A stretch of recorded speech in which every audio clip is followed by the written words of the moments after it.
Good afternoon. Welcome.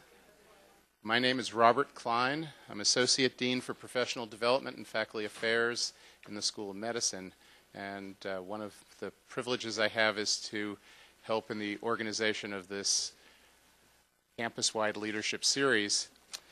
It is a series that I'm going to start kind of backwards and tell you there's an evaluation on the back of the handout.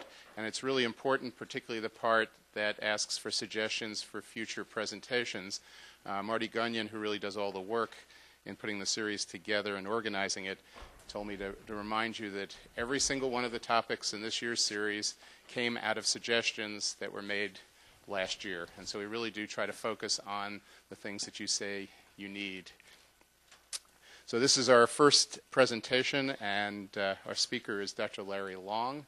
A couple of years ago, his group, the Counseling and Educational Support Services, really ran the whole series for us, which was incredibly nice, and it was an incredibly good series that year. So I've been reluctant to push on him again, but he's very good and volunteered to handle this topic of conflict management, which comes up every single year. It's something that I think we all see in the workplace constantly. Anytime there's more than maybe one person in a situation. In any case, Dr. Long is a faculty member in the Department of Psychiatry and Behavioral Science. He's the Senior Director of the KUMC Counseling and Educational Support Services Group. Roy, that's not you up there. Okay. I was hoping you'd show up so I could be able to say that. Okay. Do you have a carrot? Okay. In any case, let's see, where did I leave off? All right, he's Senior Director, licensed psychologist, and he's our speaker for today. And that cartoon, I can't resist. Cut off your nose to melt your face. Okay, Dr. Long. Okay, thank you very much. Can you hear me okay? Am I clear? I'm really honored to be here. It's been several years since I've had the opportunity to present at this forum. And it's always a lot of fun. It's always very interesting, though, why people attend different presentations, particularly in early January when I know you're extremely busy. So I'm going to guess that there are difficult people in your life. It's not you. It's the other people, right? And, for the last 13 years, I've worked primarily in counseling and ed support in university settings. Since 2001, I've been here. So I've had hours and hours of opportunities to talk to individuals, couples, families, administrators, and faculty about different conflicts they face, and to talk about different tactics or strategies or ways to approach it, things that may be getting in their way, things that may be outside of their control. And so I present on this topic maybe 3 or 4 times a year. I've probably presented on this a couple dozen times. But for some reason, over the last couple of weeks, I've had renewed energy for this topic. I seem to spend a lot more time preparing than I thought I would. I have about 3 hours of material. I hope you've cleared your afternoon. But I've condensed it down. I will be done with at least 10 to 15 minutes for us to discuss, to talk about specific situations. But I couldn't figure out I came home one day, I couldn't figure out where my new energy came from for this topic. I was kind of surprised. I went home to my wife, Amy, and I said, Amy, I'm really enjoying preparing for this conflict management presentation. I don't know what the deal is. And then she started to laugh. And I tried not to take that too personally or start a conflict with her. She's quite smart. She would win. But she said, Larry, are you serious? You really don't know where your energy for this conflict program come from? I said, no, please, if you know something, tell me. She says, Larry, he's 15. He's downstairs. There's a 50-50 chance that if you go talk with him now, you can go practice your skills. So I'd like to dedicate this talk to my son, Andrew, who I fear dearly about 50% of the time. We're going to talk about difficult conversations that people have, difficult conversations that you may have. We'll talk about, I'm going to give some credence to a little bit of theory, a little bit of research on the topic area. But my experience with this group and with audiences about conflict management is that you all probably want some specific ideas, techniques, tactics, boilerplate things to get up and go and run with that you can implement either with your colleagues with students, in your marriage, with your kids, those types of things. So I'm going to make sure that we spend some time talking about that and talk about how you sort of set up a conflict. And of course, we could spend a lot of time talking about how good communication is useful and how in different settings, really, communication is essential. Of course, in any marriage, you've got to be able to resolve and work through conflicts with your children. I think, more relevant to organizations, in 2005, the Joint Commission on Accreditation of Healthcare Organizations suggested that poor communication is the top contributor for sentinel events reported to their database. In an article entitled "Silence Kills: the 7 Crucial Conversations for Healthcare," the authors reported that about 10% of 17,000 nurses, physicians, clinical care staff, and administrators surveyed addressed problems that problematic behaviors they see with their colleagues. And these behaviors, out of the 10%, included problems following directions, poor clinical judgments, and dangerous shortcuts. What I'm saying is that in healthcare, and I think in general, conflict can be difficult. When you anticipate approaching somebody about a concern you have or about something specific, people can take it really personally. Or how you approach it, how you handle it, can affect the outcome. But when I think about conflict, I think about things that are more hostile. Right? I don't know if you've ever seen the movie Anger Management. And I think about two people coming up against each other and sort of getting in each other's faces. But I want to debunk that myth that the idea of conflict in and of itself is bad or something to avoid. Conflict is what we do with it or about it, right? There are opportunities in any conflict for closeness, for organizational development, for working through, for being more effective. And there's opportunities for things to crash and burn, right? So I'd like you to do something, and let me be a psychologist for just a minute, if you don't mind. And I'd like you to just take a minute, and if you are willing and comfortable, if you would just close your eyes. I won't look at you while you're closing your eyes. No one else will, because their eyes will be closed. Close your eyes for a minute, and think about the last 2 or 3 weeks. And I'd like you to direct your focus and your thoughts to a recent conflict or two. Maybe it's even been the past couple of days. And I'd like you to think about with whom that would be with, who you had a conflict with, maybe what the conversation was about, if you can recall that. Maybe there were things that you said or didn't say. Take a minute and think about that. Now imagine back at that time how you felt. And I want to invite you for just a moment to go to a darker place, maybe a place, you don't have to share this with anybody, but you think thoughts like, you idiot, or thoughts that maybe aren't so nice always in this conflict or confrontation. Maybe it's with somebody you care about, maybe it's with just somebody you work with. But how did you feel at that time? Okay, you with me?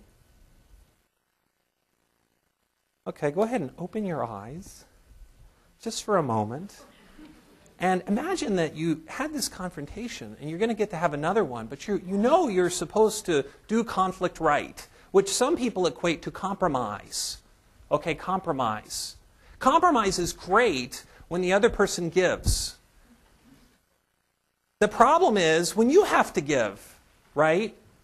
And, I don't know how you feel about compromising with somebody else, but sometimes people get pretty upset about that. And I don't know if this is you or not, but sometimes people would say that compromising is agreeing conclusions, even though you're completely wrong with your ideas. Now, the problem, a lot of people feel like if we can go into the negative, or the dysfunctional thinking that tends to play out when people think about a confrontation or think about compromise, is we can get to a place where you think to yourself, well, if I go along with what this person says or thinks, then I'm going to join in and it's going to go south, it's not going to go right, and then who am I going to blame? Because, and I don't, of course, the secret to success is to figure out who to blame. But I think that the challenge is that we don't want to get to this place where we have to sacrifice members of our team or sacrifice members of our family for this. And this is my favorite one, that a few harmless flakes working together can unleash an avalanche of destruction. But I also think that a team that comes together that the environment can support the context of conflict can be really helpful. So we're talking about two things. We're talking about you and how you manage conflict, and we're talking about situations. Now, some situations call for different approaches to conflict. Sometimes it's good to be assertive, sometimes it's not. We'll talk about that more specifically. But when I think about conflicts and where people get stuck, we're talking about different desires, needs, wants, beliefs, opinions. If we broaden it, we get a little bit more complicated. We're talking about maybe a different perspective on the problem. The person across from you that's confronting you doesn't see it like you see it. Now, in your mind, and in my mind often, I see it the right way. But there's a lot of different perspectives on how to take in a situation. But also you have different interests, you have different values, you might have a different kind of investment, you may have stronger feelings, there may be stronger reactions that happen. I had a situation that happened a couple days ago, and I was telling Bob, very sad story. My black lab died. Very sad. 12 years, I was there when he was put down. Broke my heart. I didn't realize how attached I was to the dog until he died. A couple days later, my wife's saying, "Hey, Larry, let's get another dog. What do you think? Let's get a lab." Inside, I go, "No!" Except it wasn't inside. I said that outside. And we had a confrontation about it. And it really, truly was about a different mindset, a different perspective. Different feelings, different reactions. But I was pretty mad. I couldn't believe, how could she think to get another dog? Didn't she realize 12, 13 more years commitment to a dog? Are you kidding me? What did we just go through? And the kids, and are we just replacing? And I have all these great reasons of why she's wrong, how she shouldn't think that way. And boy, that didn't help me that night. It was cold on my side of the bed. Well, when we talk about conflict, let's get conceptual for just a minute. I think about two dimensions. I think about your perspective being heard, so we can talk about how assertive you are or how unassertive you are, how far you push it or not, and that your ideas are important, or do you put those aside? We're also talking about how cooperative you are with other people, right? So how much you would allow yourself to compromise and maybe consider somebody else's perspective, or how much you really don't care about that. You're not going to worry about that. So Thomas and Kilman, for the last 30 years, have looked at different models and styles of conflict management. And what they have found is that you could take this test. If we had $35 for each of you, I could give you this test, and you could find out what your conflict style preference is. Now, the problem is that as well and useful, as frequently as you would practice this conflict style, different situations call for different approaches, right? There's some situations where it's wise to be quiet. There are other situations where it's wise to compromise. There's other circumstances where you really want to get it out on the table, and other situations where you really need to charge through. And essentially, that's what Thomas Kilman were talking about when they described this style. So the collaborative approach goes like this. People who tend to have a more collaborative orientation tend to be the debaters. They tend to be people who are comfortable with conflict, but also see that inclusion of ideas is really important. The problem with collaboration and collaborating in this way is it takes a lot of time. People's different thoughts, feelings, attitudes, perspectives have to get out on the table. But they look for digging into alternatives and ideas, getting everything out on the table as you can. Now, the competitive style, winning is the thing. Now, these are low cooperative, high assertive. They are results-oriented people. Building consensus is less important to them at the time. And whether or not the situation calls for it, if you have the style, this may be a style that you would fall into default with, and that wanting to succeed is the key. Now, accommodating folks, people who fall into this style, tend to they value harmony and cooperativeness, and they'll put aside their concerns and look for the teams being able to be cohesive and to work well together. They tend to be the nurturers in your group. Now, the avoiding folks don't like conflict at all. They tend to be the peacekeepers. I don't know where you would put yourself on this, but a good proportion of people would fall into this category where they like to have things sort of stay calm and even. If things get controversial or heated, they tend to withdraw. And then the last type are the folks that are right in the middle.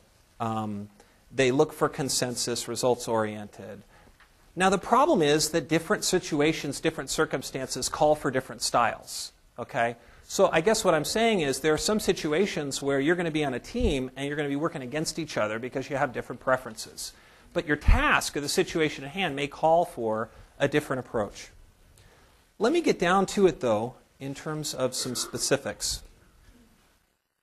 Because there are masters at conflict. There are people who are really good, who are knowledgeable, who've done a lot of research on what's effective, both in terms of marital relationships, in terms of relating to your colleagues, in terms of working with organizations and groups.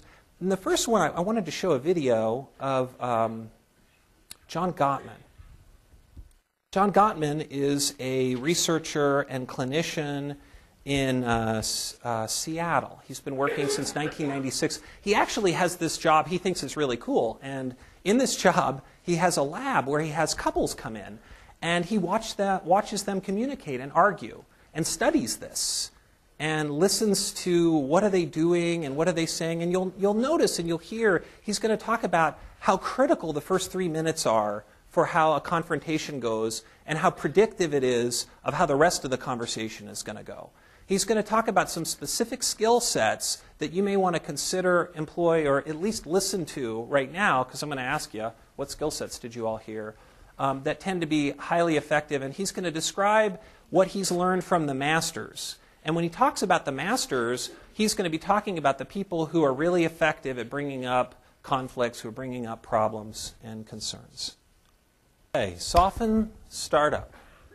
What skill sets, or what did he do, what did he talk about that resonated with you that might be effective or useful? What changed in his approach?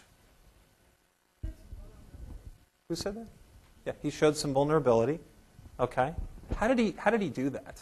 What language did he use? Calm. He was calm, and he used the word I. Meaning he took ownership. He didn't talk about her and her character and how wrong she was and what she did, and I feel even, right? Okay. He took a little bit of time to think and reflect about his approach before he said it and blurted it out. Okay, I like that.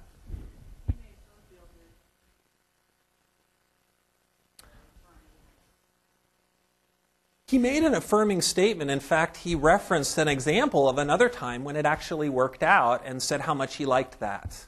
And that was probably a useful tech. I really appreciated when this happened.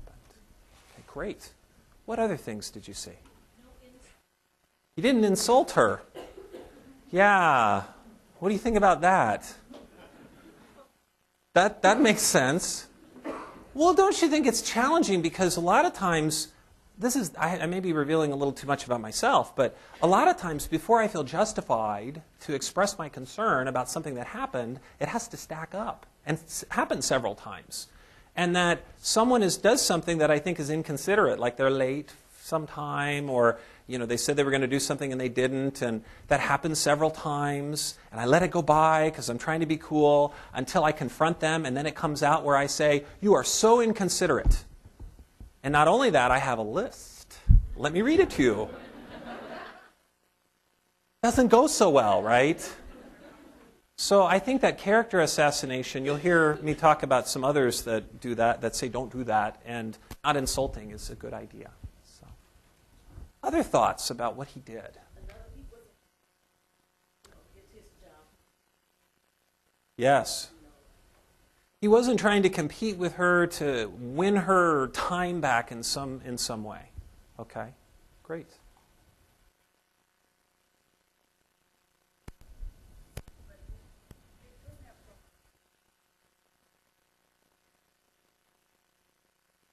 Okay.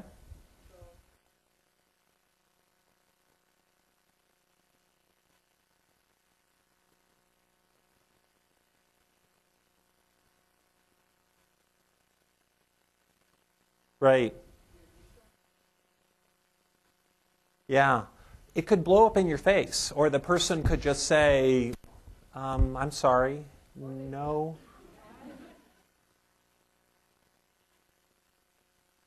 Could you say that again? Right.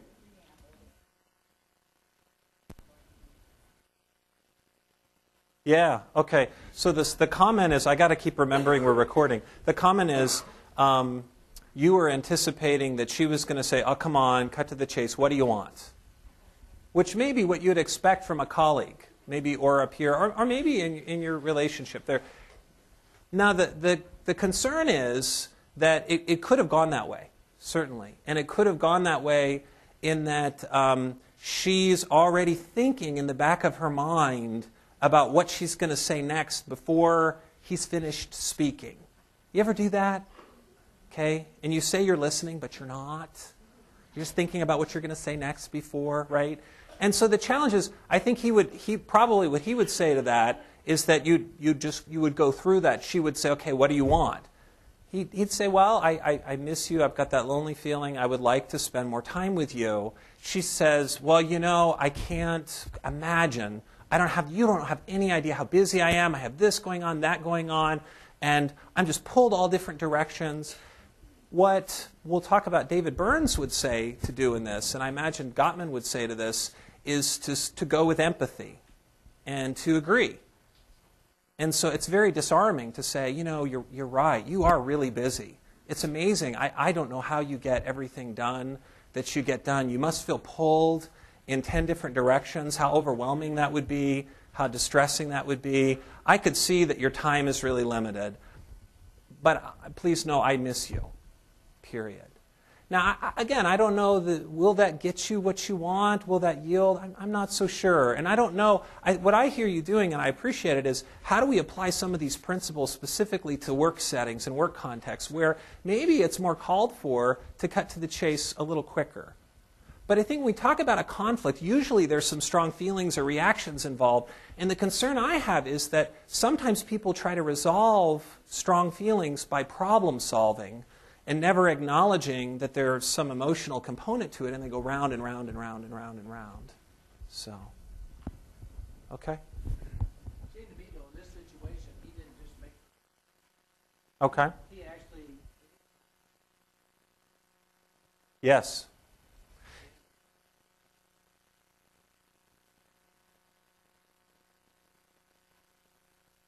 Right. He didn't corner her or guilt her into something.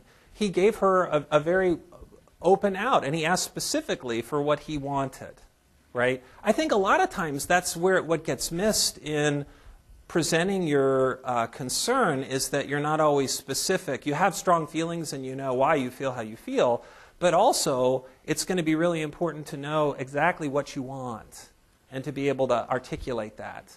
And I'm thinking that, you know, if you listen to the length of his statement, it's relatively brief. 2 or 3 minutes is more than enough time to explain a concern. I think if you have to give a lot of context or background, you're really missing the boat and the person's going to check out. Let's listen to what his wife has to say. His wife is also an expert and a clinician. I want to show you just a few minutes of video, and she's going to talk about the same skill set from her perspective and sort of how she ramps it up and some specific things that I think are worthy to consider. She talks about this idea of complain but don't blame. So the idea of not making blaming statements but bringing up your concern concisely and specifically, I think is really key. She talks about, again, using I statements. Because imagine, and maybe you've done this before, where you've said to the person, you are so inconsiderate, or you are so thoughtless, or you are so frustrating, or you are so whatever. It's easier to give the person an out and harder for the person to argue against if you say, I feel upset, I feel disappointed, I feel frustrated, and you have to use the the feeling or the emotion that seems to accurately represent that specific circumstance or situation. Describing what is specifically happening without judgment. A number of you have said this. I think, though, the thing that I find where people get stuck in conflicts is that their reaction isn't coming from what just happened. It wasn't just that one instance. It was several instances that occurred before. Okay, so it's like me, someone is late and then they forget to do something. They said they were going to do something, and then it's built up to this point where I'm having a reaction. My reaction is here, but it should be here. Okay? So the challenge is, in the more effective way to address a conflict is to focus on a specific issue. I'm not saying that you shouldn't attend to other types of concerns or other things that happened in the past, but I'm saying take it one at a time. Let's see.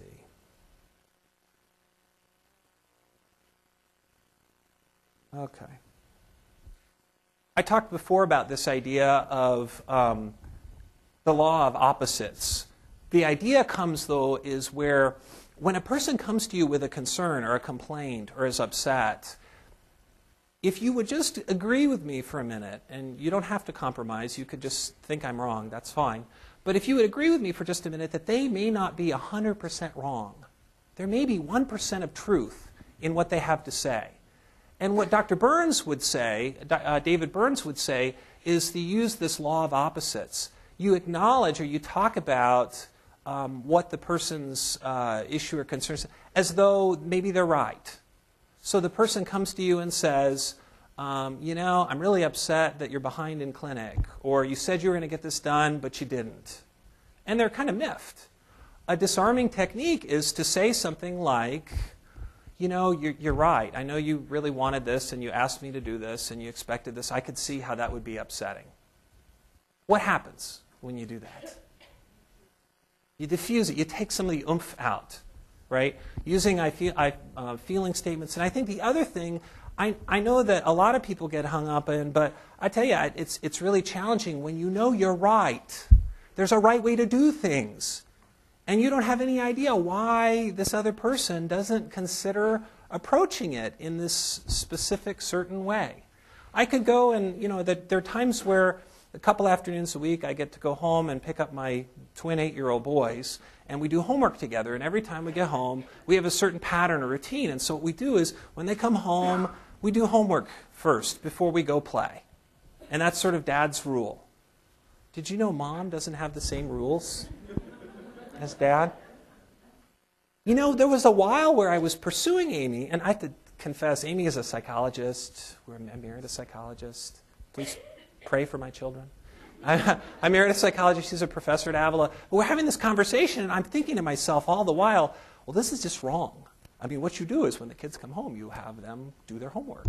How can you not do that? Because then we do it late, and they're tired and cranky, and there's dinner to get, and there's things to be read, and there's always something with 3 kids, right?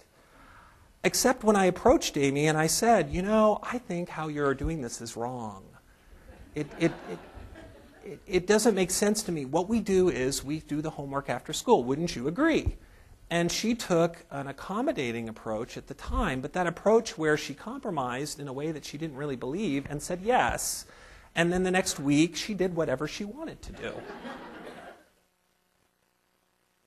And so I revisited it in a nice way, and I reminded her, didn't we have this discussion? Isn't this the best thing for our kids? Shouldn't we have this rule? And she says, Larry, you just need to chill out. I said, but we had agreed. And of course, I'm right. Or I would go talk to my learning specialists. I would go talk to teachers. I'd talk to my friends. Don't you think your kids should come home and they should do this? Okay. As right as I might be, I think people get stuck there. I think people have a real difficulty. Using empathy, being able to empathize and understand the other person's perspective, because they're not 100% wrong 100% of the time. If there's a semblance of truth, being able to empathize can be really effective. And then there's oftentimes, at least I'd say in about 90% of the confrontations that I see playing out, people have some of the information, but not all. and that a lot of times they've already been lit up and are upset enough where they filled in the gaps of what really happened. And they get into mind reading and intention reading and come up with ideas, whereas it's much more effective if you can empathize and say, if you're confused, you seem really upset about this. This sounds like it's something very important. Can you help me understand more? Now, initially, some people get miffed when I encourage them to take on these confrontations as soon as they occur, as quickly as you can, go to them directly, and take the time to do them. But I would argue that you pay now or you pay later. You buy that? The idea is that I want my confrontations to be efficient, to be as brief as they can, and to not go on longer than they need to.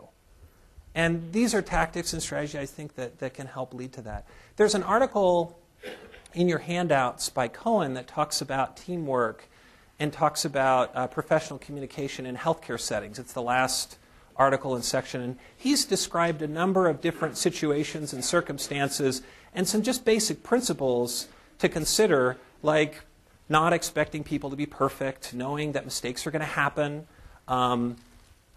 picking your fights, talking directly to the person, talking behind closed doors, working on, moderating your arousal level, your stress level. One thing we didn't get to with the Gottmans is their research showed that couples whose heart rate went up above 90 had an 83% chance that conversation they were having would not go well. So the notion is that just your arousal level can make it so that you're not as thoughtful, not as reflective, not as responsive. Okay?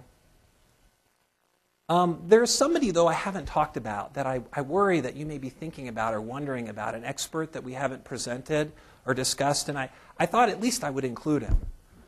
So maybe you wonder about what Dr. Phil would have to say about this. And I had a lot of worries about being perceived as a charlatan coming up here presenting Dr. Phil, but the one thing Dr. Phil does at times is he can take some great ideas, great principles, and boil them down into some fun, easy-to-get terms. So he says, take it private and keep it private. Have you ever been confronted with a large group of people around? Has that happened? Do you like that? Most people don't. He says keep it relevant, meaning get specific, talk about the specific instance that happened, don't laundry list, don't talk about all the other things that happened in the past. Be authentic, be genuine, avoid character assassination. That's where you stack up your list and you've got a category for your partner, and that's inconsiderate, or that's being a jerk, or that's whatever. Talking about specific behaviors. Focusing on the task at hand, aiming at some specifics that you want to talk about, talking about how can we resolve this specific conflict, and allowing the person to retreat with dignity. Now, I don't know about you, but there are times where I am so mad or so upset that I want to prove my point. I could say this is with my 15-year-old, where he's not always fully truthful. Have you ever had that happen? And I caught him in a lie. And there was several times where I wanted to prove that I caught him in a lie. But that's not so helpful. At least I didn't find that very effective. And it doesn't prevent future lies. Did you know that? But the idea of, is your point made? Did you get your point across? And can you allow the person to retreat with dignity, being proportional with your intensity? Okay. Let me go through the ladder real quick, and then I'd like to take your questions, concerns, specific instances, or things that maybe you'd like to discuss. And I can be here for another hour afterwards, so if you have others that we don't get to or don't get into, or some specific things you want to talk to me about, I will be up here and happy to talk to you.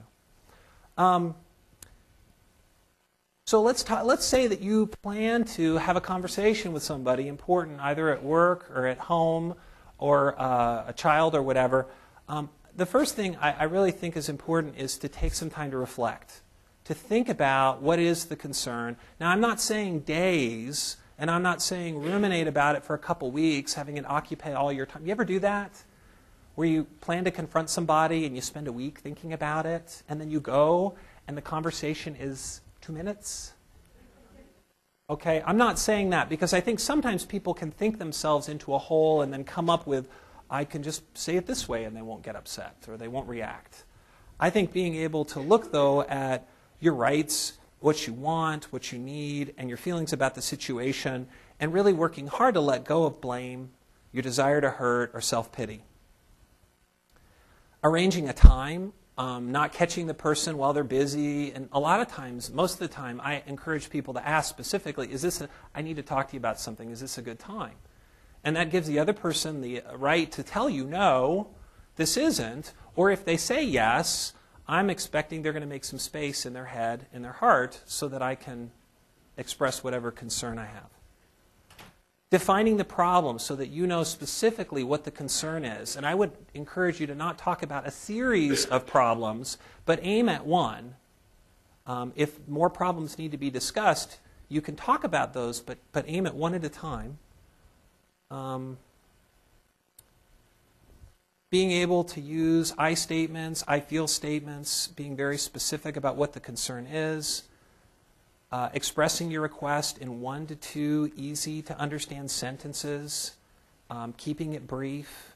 Don't expecting the other person's going to be able to read your mind or your intention or magically meet your needs. To reinforce what the other person to give you what you want. What questions do you have for me? Or are there some specific instances or things that, as I've talked or when you came in here, you'd hope to get answered that I didn't get to? Please. Yes.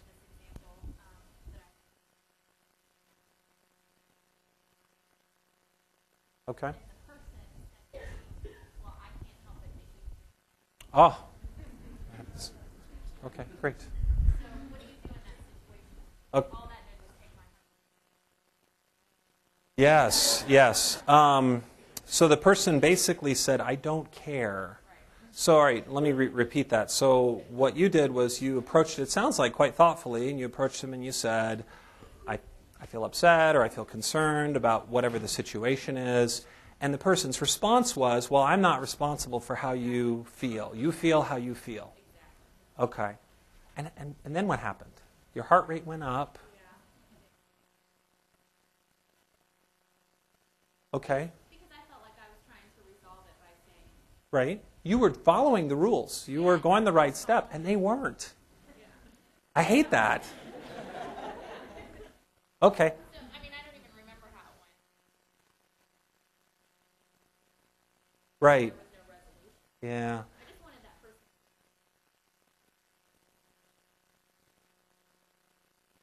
Yes.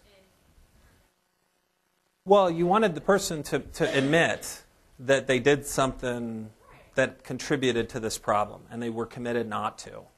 Yeah. I hate that. Well, no, the reality, though, is that you can follow and go all the right steps, but it takes two to argue and argue well. I do think that the idea of someone saying to you, you know, your feelings, they really don't matter. That's your problem.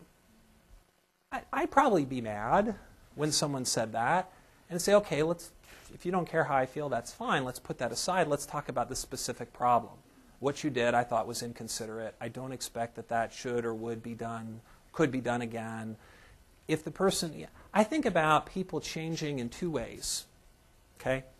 One is because they see the wisdom in the change, they have insight, and they feel like that's just the right thing to do, and they're willing to go for it.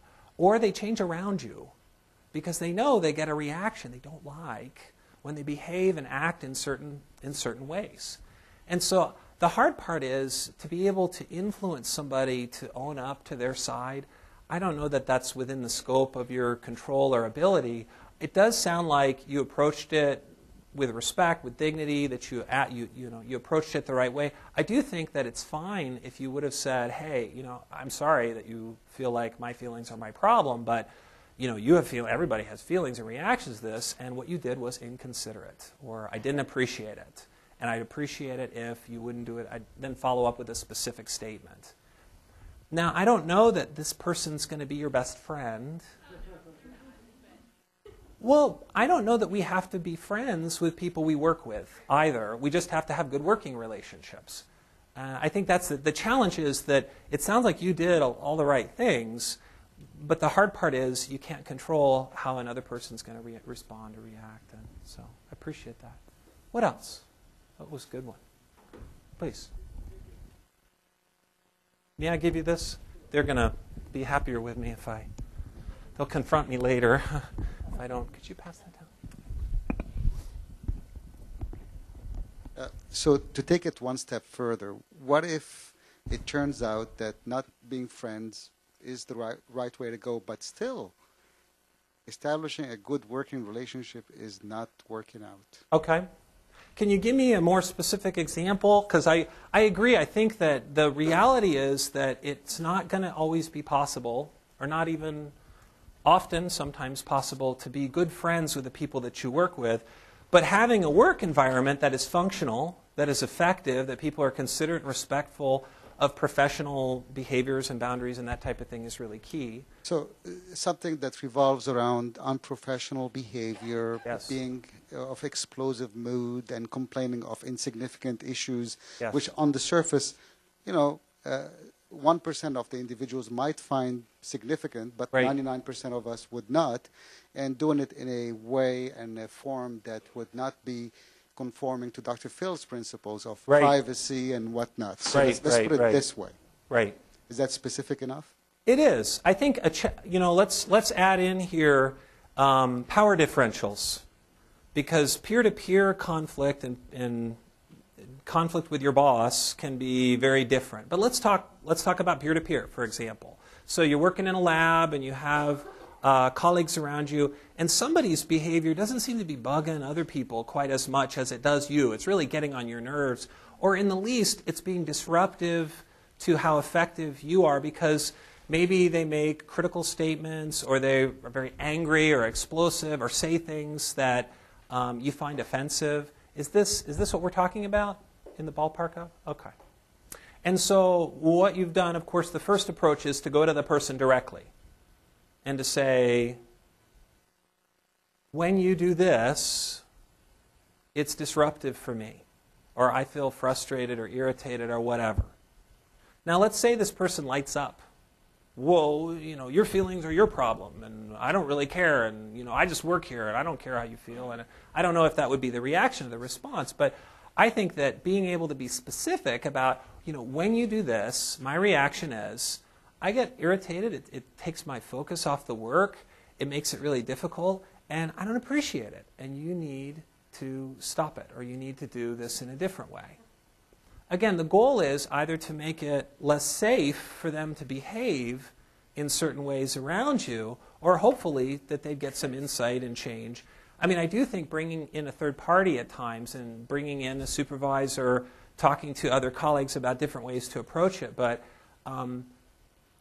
my experience is that a lot of times it's not just two people in a personality conflict, that there's one person who's willing to talk about how irritating this individual is, but other people are having an experience of that. They're just quiet, and this person's vocalizing the system's dysfunction and pointing to it, and they're going, boy, I'm glad so-and-so is saying something about this and not me. And then they're going to take the heat of it and trying to make the confrontation. But I do think when it's those types of instances, getting a third party, getting an administrator, getting somebody involved around the table to say, let's talk about our work culture, let's talk about sort of professional relationships, rules of engagement. And then also, if I heard this as a recurrent thing, as a supervisor, I might call somebody in if I had information that this is what I understand, what behaviors I've heard is, this concerns me in this way, I'm concerned it's affecting other people, I would like this specifically.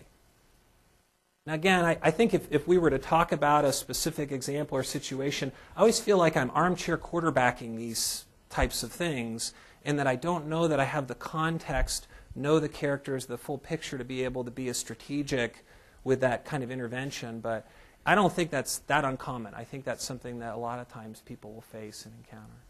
So, good.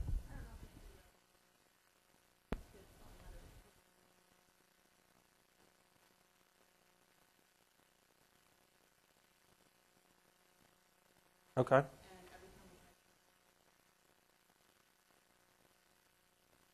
Yes. I'll repeat the question. So the question is, our group is always in flux and change. There's a new system, there's a new protocol, there's a new implementation, there's something that goes on that the managers or some subgroup might be very positive or encouraging and cheerleading about. Let's all get on board, it's for the good of, but then what you get from the rest of the group or from the team is dissonance or, yeah, who moved my cheese? Anyone read that book? Who moved my cheese? And all of that, how do I can't change? What do you mean change? I've already changed. I just changed last week. And now you ask me to change again? And then what you want to know is, are there some specific tactics or strategies that you can use to affect or influence those around who might be kind of grimacing and frustrated and irritated? Is that the question? Before I answer, is there any, I know there's a greater wisdom to the room here, and I have a hunch there are others who have experienced this circumstance. Has there been anybody else who's addressed this and found that there are some effective things you can do in this kind of situation? Or some things you can do, I'll take the word effective out, some things you can do in this situation to... Please.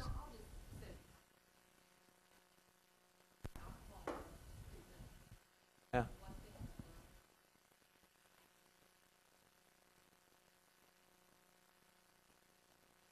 Okay.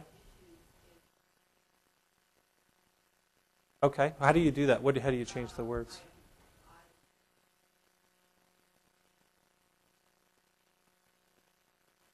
Okay.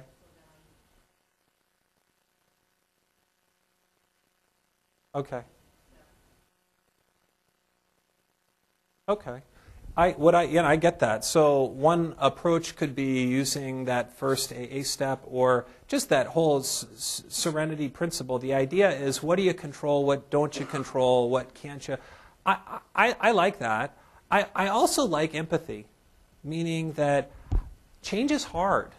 And especially if you are being approached in a conflict-oriented way where the organization or some group of people who aren't working with you is imposing a change that wasn't from a collaborative approach, because that takes a lot of time, a whole group of people getting together where everybody buys in, where it's being sort of, you're supposed to swallow it down, that gets really hard. And I think the idea of, we're all in this together, this is really difficult, yeah, it does seem like change happens often. I think this is going to be just something we should expect. I know it's not easy. I think that different people handle change in different ways, and so the challenge, I think, as a manager, as a leader in this kind of instance, is that one or two people can really stir up a lot of stuff, and it would be looking at, if you and I were to talk, looking at how those one or two leaders or one or two people in the group was stirring up the pot and what they were doing to do that, where I might be strategic with those subgroup of people that teams tend to infect other people with this stuff, and to talk to them ahead of time, to give them a heads up, to talk about how hard the change is, maybe to elicit their ideas of what we could do to make this easier or more effective or more useful, and to try to involve them in how do we present this to the bigger group. There may be some other ideas that we have that we can talk about. Yeah. Could be that they're underinformed about the benefits and how this would add to the overall picture of what they're doing, so that maybe you could get more buy-in. Okay, that's good.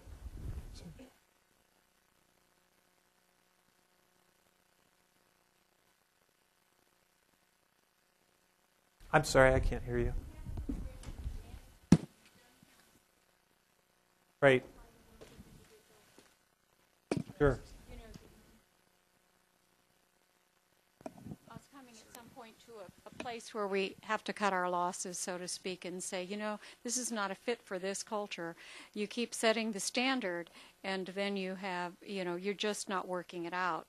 Right. You try to teach some of these techniques we've been talking about. Right. You try to work with individuals in their professional development, and I think we've all come across employees who we feel just don't get it, and I don't think they're ever going to. Right. I think about that as analogous to there's a hole in the bottom of the boat keeps sinking, and you keep bailing it out, doing your best to keep it afloat. But at some point, when do you throw your hands up? I do think when we talk about people making changes, there are critical events that happen in people's lives, like being confronted by a supervisor, or being written up, or being fired, or whatever, that can lead to some substantial change in a person's life, and unfortunately sometimes not.